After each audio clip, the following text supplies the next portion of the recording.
Les torches humaines de Reed Richards brûlent dans le monde entier, destinées à enfin libérer l'humanité de ces mutations déclenchées il y a longtemps par les brumes tératogènes des Inhumains. La paix semble enfin revenue pour la première fois depuis bien des années, après que Galactus en personne se soit dressé face aux Célestes pour défendre la Terre et détruire la menace qui couvait en son sein.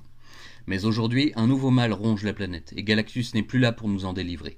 La destruction de l'embryon céleste au cœur du monde a provoqué un dérèglement climatique global, ainsi qu'une inversion des pôles magnétiques. À court terme, la Terre est condamnée à disparaître. Mais la seule préoccupation de l'inhumanité, c'est de conserver les pouvoirs qu'elle a obtenus il y a plus de 20 ans. Et pour ça, tous les moyens sont bons, à commencer par abattre les torches de Reed Richards, qui menacent de rendre tout le monde humain et mortel à nouveau. Cette guerre n'est pas la seule que les derniers héros devront mener de front. Faire face à l'église d'Immortus et à ses légions de fidèles est une chose, mais comment vaincre dans le même temps les maux qui affligent la planète tout entière? Un espoir subsiste néanmoins, la résurrection annoncée de Mar-Vell, détenteur de la force énigmatique et prétendant légitime à une forme d'omniscience dont seuls les plus fous osent rêver. Pour protéger Mar-Vell, Richards est prêt à tous les sacrifices, y compris à pactiser avec son pire ennemi en ce bas monde. Pendant ce temps, de l'autre côté de la réalité, dans la dimension mystérieuse des limbes, les morts s'affrontent sans relâche sans avoir conscience de leur état, pour le seul plaisir pervers de la maîtresse des lieux, la mort elle-même. Mar-Vell va devoir affronter non seulement ses ennemis sur Terre, mais également ceux qui dominent les limbes et feront tout pour faire échouer sa grande mission salvatrice. Dans l'ombre, Méphisto fourbit déjà ses mensonges les plus douloureux, lui qui aurait tant à perdre si jamais le tant redouté jugement dernier venait à se produire. Et quelque part dans l'espace, le robot X-51, autrefois appelé Aharon Stack, poursuit sa mission en tant que nouvel observateur du destin de la Terre et de toutes ses incarnations à travers le multivers. Cependant, contrairement à son prédécesseur Uatu, X-51 entend bien ne pas rester neutre et faire tout son possible pour aider le bon camp avant que le point de non-retour fatidique soit franchi. Mais peut-être est-il déjà trop tard. L'église d'Immortus proclame que le destin de l'homme est désormais dans les étoiles, à rechercher de nouveaux mondes où s'établir, alors que la Terre semble irrémédiablement condamnée à brève échéance.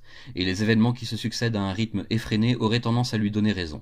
Mais quelque part dans l'au-delà ou dans une autre réalité, des forces luttent contre toutes les probabilités et se dressent à nouveau contre les lubies et les angoisses d'entités trop puissantes pour comprendre ce que c'est que d'être humain.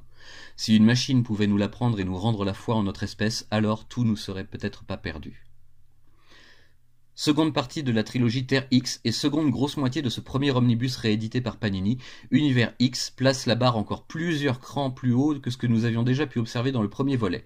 C'est bien simple, jamais encore l'univers Marvel n'avait paru si vaste, si varié et en même temps si cohérent en un tout logique et fonctionnel. Alex Ross et Jim Krueger réussissent de main de maître à remporter le défi qu'ils s'étaient eux-mêmes fixé, à savoir donner un sens à une réalité emplie de merveilles et de créatures défiant les lois de la raison pure. Si Terre X m'avait déjà fait mal au cerveau, Univers X n'a pas été loin de m'achever par sa complexité mais surtout par sa logique imparable qui permet de tout aligner posément et de tout comprendre comme si la clairvoyance divine venait tout à coup frapper le lecteur après des décennies d'histoires parallèles.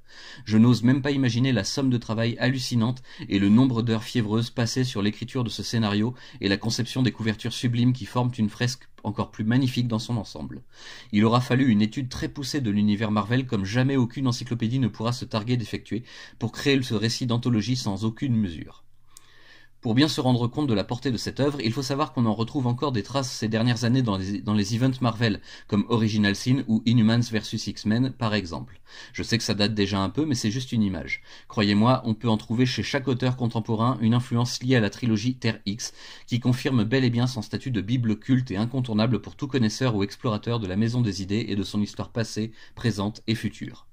À noter que l'omnibus se referme avec la présence vraiment bienvenue et agréable des deux gros sketchbooks d'Alex Ross et John Paul Leon, un moyen d'approfondir encore davantage l'expérience et de faire un rapide récapitulatif de tout ce que vous croyez savoir et de tout ce que vous aurez appris, en plus d'être une excellente façon de réaliser combien les artistes se sont investis dans l'imagination de ce Marvel futur.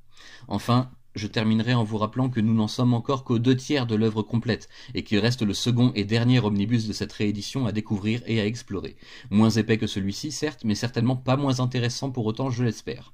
Avec un titre comme Paradis X, à quoi s'attendre à part une claque? Terre X redéfinissait le processus de création divine, Univers X s'attaque au diable et au monde parallèle, j'ai donc hâte de lire la suite et fin de la trilogie pour m'en prendre encore plein les yeux et plein la cervelle. Soyez au rendez-vous.